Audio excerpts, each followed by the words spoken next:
Mas Fadli, berarti NFC itu tradingnya adalah trader-trader teknikal ya? Terus apakah trading news jadinya bakalan loss? Wah, bentar. Yang ini kita perlu lurusin.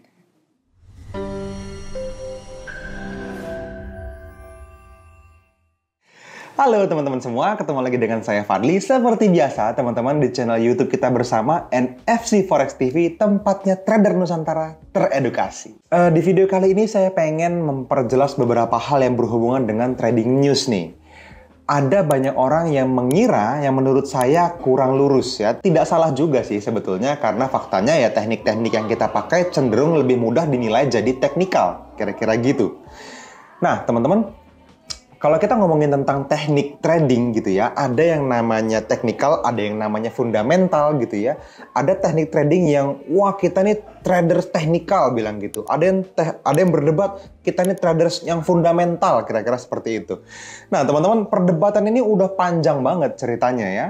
Kalau misalnya traders teknikal ini kita ngomongin tentang, wah, show me the chart and I will show you the news. Dia bilang gitu kan. Sementara kalau trader yang fundamental, trader news gitu ya, udahlah, teknikal itu kalau kena economic event, fundamental event, teknikalnya nggak ada gunanya gitu. Nah, perdebatan ini berjalan bertahun-tahun dan mungkin sampai sekarang Anda juga pernah berada di tengah-tengah perdebatan itu, mungkin gitu ya. Atau mungkin nggak tahu kalau perdebatan itu ada gitu ya. Di luar sana eksis teman-teman, perdebatan itu terjadi. Lah terus NFC fundamental atau teknikal? Gini teman-teman, ada dua hal yang menggerakkan harga. Ada yang disebut sebagai direct force atau yang langsung menggerakkan harga ya. Ada yang namanya indirect force, yaitu tenaga yang secara tidak langsung menggerakkan harga. Nah, teknikal, fundamental, apalagi astronomical, spiritual, semuanya ya teman-teman, itu adalah indirect force. Yang menggerakkan harga, ini harus jelas, adalah supply and demand. Gitu ya, jadi saya rasa teman-teman banyak udah denger ya, oh iya bener, memang begitu mas gitu. Terus gimana NFC? Nah, supply and demand ini yang langsung menggerakkan harga dan biasanya teman-teman ini akan selalu benar. Jadi kalau misalnya teman-teman hari ini berdebat teknikal fundamental, teman-teman balik break aja dulu, fokuslah ke supply and demand, tetap penawaran dan permintaan yang langsung menggerakkan harga. Terus tentang statement, apakah kalau misalnya trading news pasti loss? Enggak juga sebetulnya. Cuman, kenapa NFC memilih untuk tidak fokus menjadi seorang fundamental trader gitu? Karena gini teman-teman, udah banyak banget dan mungkin teman-teman juga pernah ngalamin gitu ya, yang namanya forecasting misalnya. Kalau teman-teman lihat di kalender event di dalam provider news tertentu, misalnya kayak Forex Factory dan lain-lain lah gitu ya. Teman-teman akan bisa ngelihat kalau ada forecastingnya. Kira-kira ini kalau misalnya newsnya dirilis, ini akan naik atau turun harganya. Beritanya buruk atau baik gitu ya.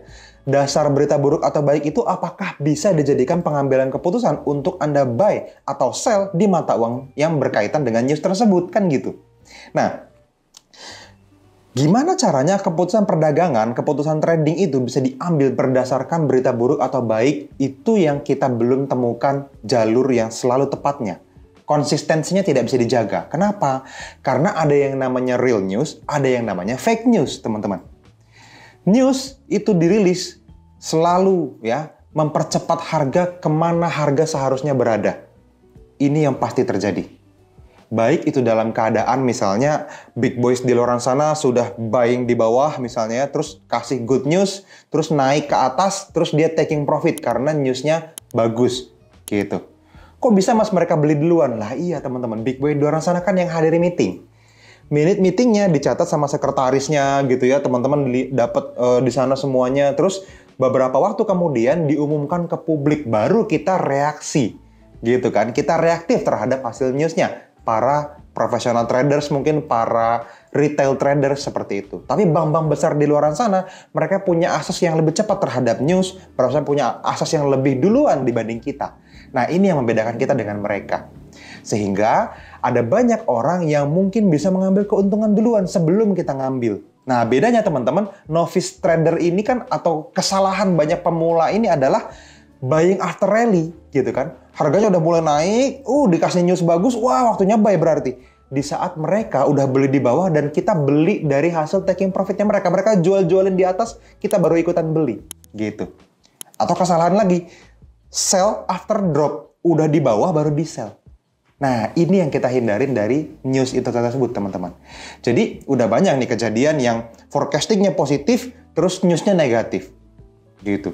Hijau nih, kelihatan gitu kan, sekian persen kemungkinan naiknya. Ternyata realnya begitu di launching, boom, ternyata minus, warnanya merah. Wah, gitu kan. Nah, terus yang terjadi apa? Harganya turun kan, misalnya.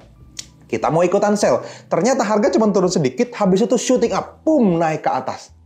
Gitu. Kenapa itu bisa terjadi? Karena memang harga seharusnya berada di bawah hanya sampai situ. Selanjutnya harga seharusnya berada di atas. Jadi dia koreksi sedikit terus naik lagi. Nah ini kan rugi buat banyak orang. Orang pikir waktunya sell, sementara sell dia profit floating dikit, habis itu langsung floating minus ke atas. Gitu. Jadi semuanya salah gitu ya. Breakout traders sell gitu kan. Oh udah nge-break nih ke bawah nih, udah lower low nih, udah terlalu rendah nih gitu misalnya. Waktunya kita sell misalnya, kan downtrendnya bakalan kuat nih dan seterusnya, akhirnya salah ngambil keputusan. Nah, potensi-potensi salah itu yang kita akhirnya memutuskan untuk tidak ambil kesempatan gambling di sana. Karena trading ini tentang probabilitas. Kita mau probability-nya lebih tinggi dari at least 60-70% deh. Arah harga yang kita tentukan, yang kita analisa ini kemungkinan benarnya lebih besar dari salahnya kita mau ambil. Kalau gambling itu kan 50-50 teman-teman. Kita nggak mau 50-50. Di saat kemungkinannya 50-50, teman-teman, kita memilih tidak trading.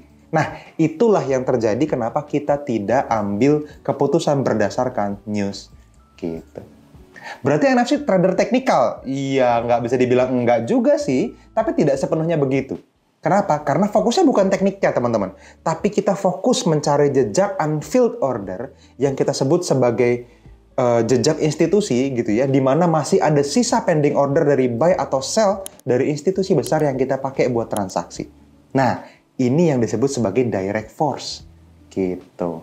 Jadi, kesimpulannya, teman-teman, fokuslah sama direct force, sama yang langsung menggerakkan harga.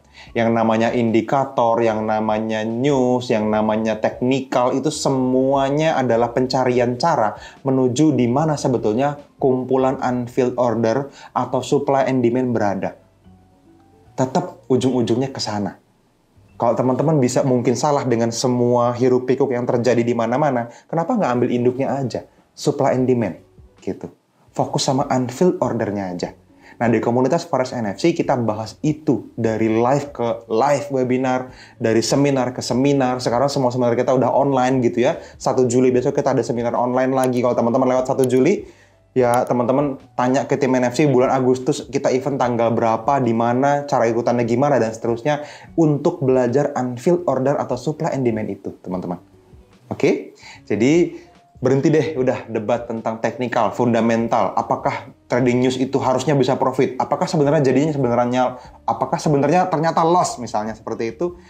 Nggak usah dicari jawabannya, bahkan menurut saya teman-teman fokuslah sama sebuah cara yang mungkin menghasilkan jangka panjang yang sudah terbukti terhadap ribuan orang di dalam komunitas kita, yaitu unfilled order, supply and demand, gitu ya.